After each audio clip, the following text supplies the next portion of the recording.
Sir, my nephew, student of BTech, has transferred online a sum of rupees 15 lakhs to his senior nephew, to his senior cousin. Sir, what would be the tax implication of senior cousin? दो भाइयों ने आपस में पैसे का लेन then किया, 15 लाख रुपए transfer किए, गिफ्ट के तौर पे दिया, 15 लाख गिफ्ट के तौर पे ट्रांसफर किया। हाँ, एक्चुअली कुछ नहीं ट्रांसफर, ये क्या गिफ्ट ठीक होगा और ये ठीक है, लोन ठीक होगा? ठीक है, मुकेश पटेल जी सबसे बताएंगे। पहले तो लक्ष्मण जी हमें जानना ये है कि जो दो कजिन्स, एक कजिन जिसने दूसरे कजिन को दिया, क्या वो सगे भाई हैं या कजिन है? ये जानना बहुत जरूरी है। साहब क्या सगे भाई हैं दोनों? सगे भाई का मतलब सर ब्लड रिलेशन में दोनों real brother, blood brother, real brother, blood relation है, रियल ब्रदर हैं। हाँ, रियल ब्रदर है, रियल ब्रदर। अब एक ही जो मेरा बड़ा भाई है ना, उसका बेटा ठीक है, एक है जो रिसीव किया, और वो छोटा भाई का लड़का वो जो ट्रांसफर किया।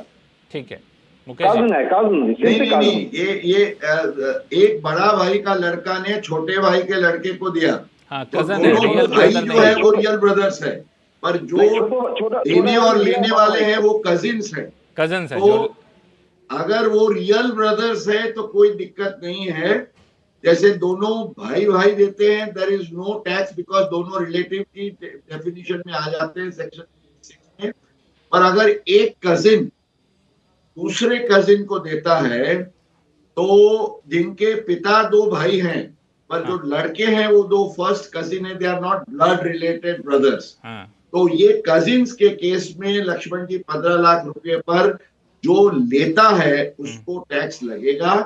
हालांकि कैश में मिलता है तो उस पर टैक्स लगेगा, या तो कोई स्पेसिफाइड एसेट्स जैसे गोल्ड, सिल्वर या शेयर्स है, प्रॉपर्टी है तो लगेगा।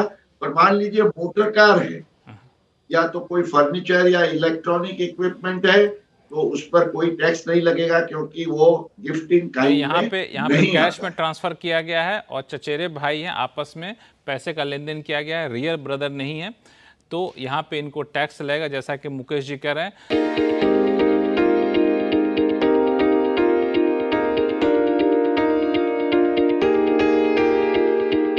Subscribe and don't forget to press the bell icon to get notified whenever we upload a new video.